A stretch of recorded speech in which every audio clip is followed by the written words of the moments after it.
जय महाकाल मित्रों, हमारे चैनल में आपका स्वागत है। दोस्तों, हिंदू धर्म से जुड़ी चीजें देखने के लिए हमारे चैनल को सब्सक्राइब करें ताकि हिंदू धर्म से जुड़ी जानकारी आपको मिलती रहे और साथ ही साथ महाकाल की कृपा सदैव आपके जीवन में, आपके घर में बनी रहे। दोस्तों, आज हम आपको बताएंगे कि भगवान भोलेनाथ को बेलपत्र, तो दोस्तों हर कोई व्यक्ति जानता है कि बेलपत्र चढ़ाने के उसके जीवन में अनेक फायदे होते हैं, लेकिन दोस्तों अगर बेलपत्र के अलावा भी आप यह सारी चीजें भगवान महादेव को चढ़ाते हैं तो आपके घर में, आपके परिवार में सदैव सुख बना रहता है और भोलेनाथ की सदैव कृपा आपको बनी रहती है। दोस्तों, बेलपत्र तो विशेष होता ही होता है, उसके अलावा भी दोस्तों कई चीजें होती है जिन्हें अगर आप भोलेनाथ को अर्पित करते हैं, भोलेनाथ से जुड़ी चीजें होती है। अगर आप महाशिवरात्रि विशेष के दिन अगर आप इसे अर्पित कर लेंगे तो आप स्वयं देखेंगे कि इससे आपको कितना फायदा देखने को मिलेगा और भोलेनाथ की साक्षात कृपा आपको देखने को मिलती है। तो क्यों ना दोस्तों ऐसी चीजों को भगवान भोलेनाथ को अर्पित की जाए। दोस्तों, भोलेनाथ एक ऐसे देवता है जो साक्षात और सरल विधि से प्रसन्न हो जाते हैं। तो बात करते हैं सबसे पहले तो दोस्तों बेलपत्र।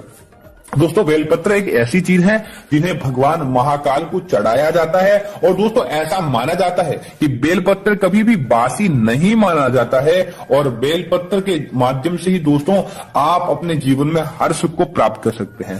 दोस्तों, तो सबसे पहले आपको क्या करना है कि आपको बेलपत्र लेना है और बेलपत्र के ऊपर दोस्तों सिंदूर की दोस्तों आपको चंदन की सहायता से उसके ऊपर ओम का चिन्ह बना देना है और ओम का चिन्ह बनाने के बाद आपके निकट किसी भी भगवान शिवालय में जाकर शिवलिंग पर आपको बेलपत्र अर्पित करने के बाद आपको क्या करना है कि भगवान शिव से आपको प्रार्थना करनी है ताकि आपका सारा कार्य बन जाए। अब बात करते हैं दोस्तों अन्य चीजों की। तो दोस्तों सबसे पहला है दोस्तों भांग। भांग का दोस्तों पौधा बहुत ही खास होता है और भांग की पत्तियां दोस्तों अगर किसी व्यक्ति को मिल जाती है तो उसके जीवन में हर सुख प्राप्त हो जाता है। आपको क्या करना है, क्योंकि दोस्तों भगवान शिव स्वयं भांग का पान करते थे और विष के असर को कम करने के लिए उन्होंने भांग का सेवन किया था। तो आपको महाशिवरात्रि विशेष के दिन भांग की पत्तियों का रस बनाकर भगवान शिव को उनके प्रतीक रूप शिवलिंग पर अर्पित करना चाहिए। इसको अर्पित करने से आपके घर में दोस्तों बुरे विकार नहीं आते।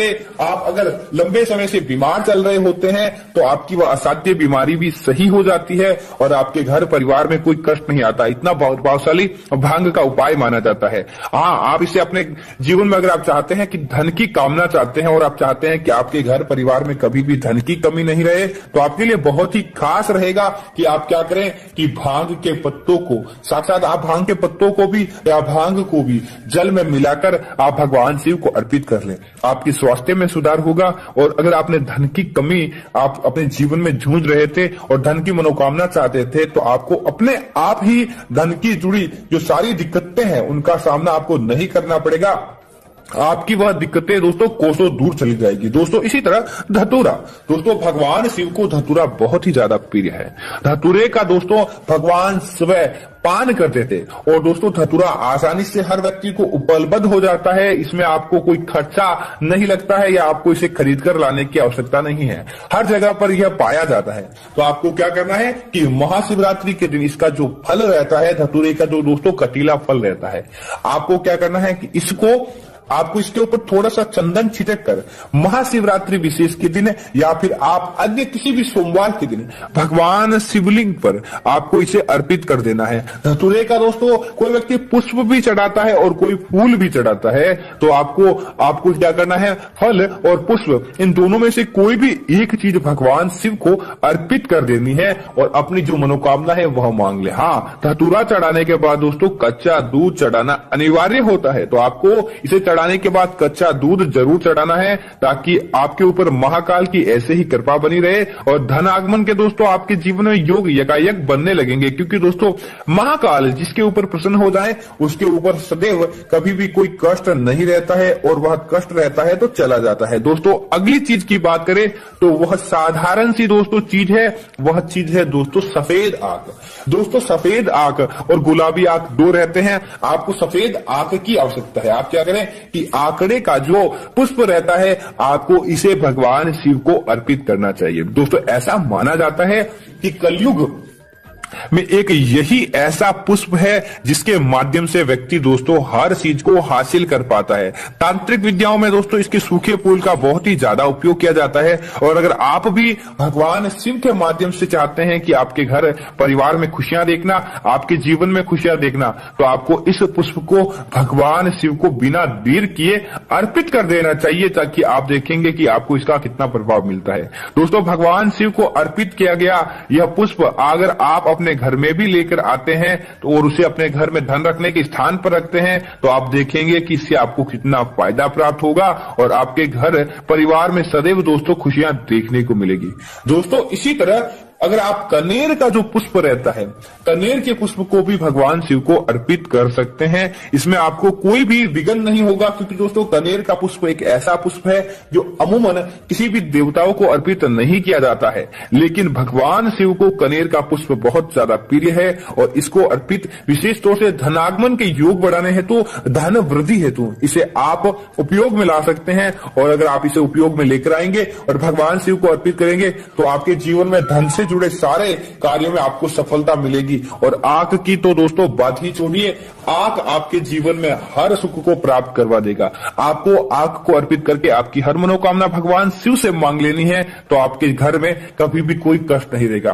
कनेर का पुष्प और आंख का पुष्प, इन दोनों को अगर आप एक साथ अर्पित करते हैं तो इसका प्रभाव कई गुना आपके जीवन में बढ़ जाता है। हाँ दोस्तों, आप गुलाबी जो आंख का पुष्प रहता है इसे आपको अर्पित भूलकर भी नहीं करना चाहिए, क्योंकि दोस्तों भगवान शिव को सफेद आंख का पुष्प ही चढ़ाया जाता है। तो अगर आप यह गलती कर बैठते हैं, आंख के से भ्रमित होकर आप गुलाबी आंख भगवान शिव को अर्पित करते हैं, तो इसका पुण्य आपको प्राप्त नहीं हो पाता। दोस्तों विशेष तौर से भगवान शिव को कुछ भी चीज अर्पित करें तो आपको यह जरूर ध्यान रखना है कि भगवान शिव के मंत्रों का जाप करना आपको नहीं भूलना है। अगर आप भगवान शिव के मंत्रों का आप जाप नहीं करेंगे तो आपको पुण्य प्राप्त नहीं होगा। अगर आपको किसी विशेष प्रकार का मंत्र याद नहीं है तो केवल और केवल ओम नमः शिवाय मंत्र का जाप करने के बाद ही भगवान शिव को हर चीज आप अर्पित कर सकते हैं। दोस्तों इसी तरह पीपल का पत्ता, दोस्तों सामान्य हर व्यक्ति के हाथों में पीपल का पत्ता मिल जाता है, कोई बड़ी प्रॉब्लम नहीं है।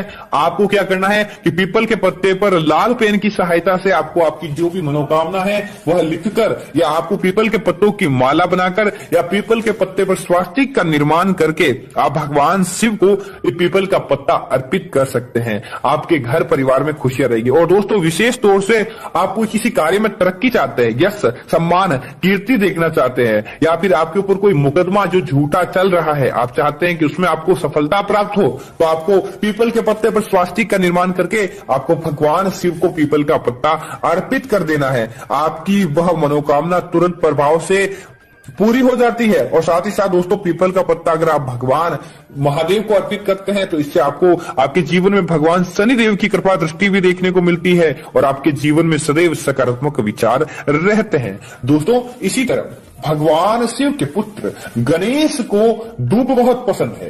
और अगर आप इस दिन क्या करते हैं कि भगवान शिव के पुत्र को भी अगर आप प्रसन्न करना चाहते हैं और महाशिवरात्रि विशेष के दिन, तो आपको भगवान गणेश जी को भी इस दिन दूब अर्पित कर देनी चाहिए। भगवान शिव तो प्रसन्न होंगे ही होंगे, संपूर्ण शिव परिवार भी इससे प्रसन्न होता है और आपके घर परिवार में कष्ट नहीं रहता, जिसका कारण होता है दोस्तों भगवान गणेश को अर्पित की जाने वाली दूब। आप क्या करें कि इस दिन ही आपको भगवान गणेश की भी पूजा करनी है। ओम गण गणपते नमः इस मंत्र का जाप करने के बाद भगवान गणेश को आप चाहे एक घास का तिनका भी क्यों न हो और ढेर सारी घास ही क्यों न हो, आपको ओम गण गणपते नमः इस मंत्र का जाप करके भगवान गणेश को इस दिन दूब अर्पित कर देनी चाहिए। तो महाकाल की कृपा दोस्तों आपको ऐसे ही देखने को मिलती है और आपके जो भी कार्य है वह आसानी से संपन्न होते हैं, बस इस छोटे से उपाय को करने से। दोस्तों आपसे निवेदन है कि महाकाल की भगवान शिव की जब भी आप पूजा करें तो एक तो आप बिना नहाए नहीं करें और आपको शिवलिंग को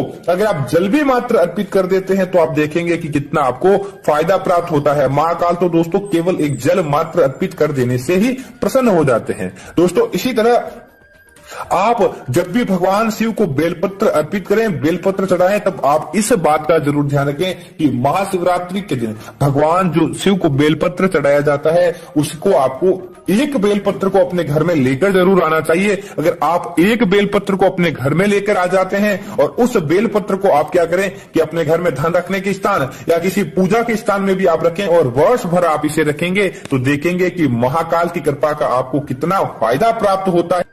आपके जो भी कार्य है चुटकियों में दूर हो जाते हैं। महाकाल की कृपा का आपको इतना फायदा प्राप्त होता है। दोस्तों साथ ही साथ आप इन चीजों को अर्पित करके फायदा देखिए, आपको फायदा मिलेगा। तो उम्मीद है कि यह जानकारी आपको पसंद आई होगी। इस तरह की और वीडियो देखने के लिए और जानकारी के लिए हमारे चैनल को बस मात्र सब्सक्राइब कर लें, वीडियो को लाइक करें और कमेंट में जय महाकाल जरूर लिखें। और आप महाकाल के मंत्रों का भी इस कमेंट बॉक्स में आप लिख सकते हैं। आपकी तुरंत मदद की जाएगी और आपकी हर समस्या का समाधान किया जाएगा।